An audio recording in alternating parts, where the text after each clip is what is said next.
Pascal Bouton, qui est chargé de mission enseignante à l'école et chargé de mission de la mission M3 au sein de l'école, va présenter les perspectives et l'organisation de cette mission M3 pour les années qui viennent à l'école.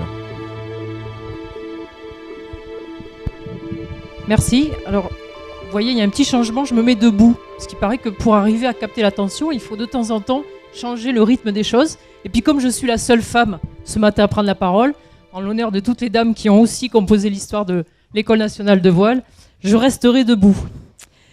Alors, j'ai effectivement une mission, je ne sais pas si on peut dire ça comme ça, mais en tout cas, je vais essayer de vous présenter qu'est-ce que c'est que le centre de ressources. Parce que comme on l'a dit précédemment, les termes changent, mais en fait, quelque part, l'énergie des gens inscrits dans cette école tourne toujours autour des mêmes sujets. Alors, on a de nouveaux enjeux, bien entendu, puis une nouvelle appellation en fait, de la mission historique, recherche et des publications qui ont toujours eu lieu dans les cahiers de l'ENV. L'école s'est dotée depuis le retoilettage de ses missions en 2007, je vais vite parce qu'il paraît qu'il faut faire court, d'un centre nautique, technique, scientifique, pédagogique et juridique, il y a des nouveaux termes, vous avez vu, indispensable à la pratique de la voile et des sports nautiques. Alors l'ambition de cette orientation, un moment perdu, puis retrouvé avec cette troisième mission dite M3, est bien celle d'une école nationale. S'il convient en effet, comme tout opérateur du réseau du ministère des Sports, de dédier les expertises des professeurs et des services des personnels de l'école aux athlètes et professionnels du nautisme, passant à Saint-Pierre-Quiberon, il est dans l'ambition d'une école nationale de rayonner auprès de tous les autres, c'est-à-dire pour ceux qui y passent moins souvent ou plus du tout. Ce centre de ressources est donc constitué de 3 composantes qui s'articulent désormais, on va en tout cas essayer de le faire plus finement entre elles.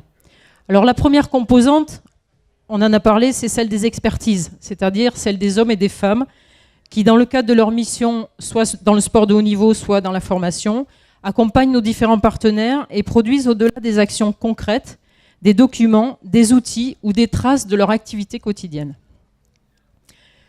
Sur le plan technique et scientifique, comment cela se concrétise-t-il?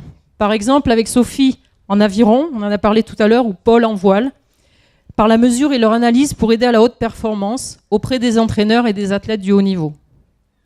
Avec Erwan aussi, aux ateliers, Jean-Jacques ou Fabrice auprès de l'équipe de France handi-voile.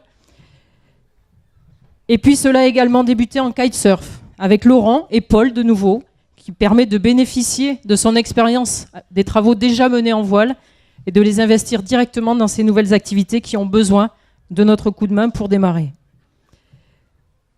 Donc les collectifs France Kitesurf commencent à bénéficier de la recherche sur les mesures de la performance. Espérons que demain nous serons également en capacité d'y travailler pour le surf, puisque cette nouvelle activité vient de nous rejoindre.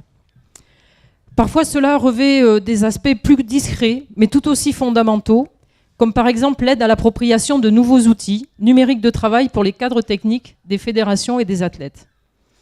Plateformes collaboratives de travail, prise en main de matériel ou maîtrise de logiciels vidéo, ou conception d'outils de traitement, création de documents adaptés au suivi du projet sportif d'un collectif. Ici, Philippe, Jean-Claude, Yves et Olivier, aujourd'hui apprentis vidéo, sont là pour être les précieux interlocuteurs de nos partenaires. Sur le plan juridique, nouvelle mission. L'école est devenue un partenaire pour plusieurs ministères et les fédérations. Certains sont représentés également dans cette salle. Grâce à l'expertise de Christophe, ici présent, mais aussi de Jean-Michel, pour toute étude prospective ou proposition d'évolution réglementaire permettant d'accompagner le développement des sports nautiques et la formation de cadres. Le travail s'est également étendu et permet aujourd'hui, par le biais du groupe Ressources Littorales, avec Laure ici présente, de produire des outils très concrets à destination de tous les cadres du ministère des Sports ou des fédérations en charge de ces dossiers importants que sont les sports de nature ou le développement durable. Sur le plan pédagogique, la mission la plus historique, je dirais, l'école est restée un des soutiens importants du ministère et des fédérations dans l'ingénierie pédagogique, mais aussi dans l'ingénierie de formation. Rédaction des référentiels de formation au sport nautique, nous en avons parlé tout à l'heure, et des pratiques innovantes dans les BP, DE et DES. De la formation ouverte à distance et du développement de plateformes dédiées à la formation avec Olivier. La rénovation, l'accompagnement de la rénovation de la démarche d'enseignement de la Fédération française de voile ici présente, avec Philippe et Richard, aujourd'hui eux-mêmes membres de fédération, en tout cas cadre près d'elle, puis aujourd'hui de la démarche de formation afférente avec Jean-Michel, ici présent aussi, et la création d'une banque de données des pratiques de formateurs en voile, mais aussi en kite et en surf. La restructuration des brevets fédéraux et de nouveaux diplômes d'État en kitesurf et en surf, avec Laurent, Mathieu et Stéphane, mais aussi des propositions concrètes d'aide à l'orientation professionnelle ou du bilan de compétences au métier des sports nautiques, de manière plus globale, avec Robert, Michel et Jean-Michel, dans le cadre des journées d'orientation qui commencent à devenir un petit peu plus célèbres. Suivi très individualisé des athlètes de haut niveau aussi, ou de la double carrière, avec Céline et Michel, pour le professorat de sport, ou les autres diplômes du ministère des Sports que les athlètes peuvent à un moment donné vouloir acquérir.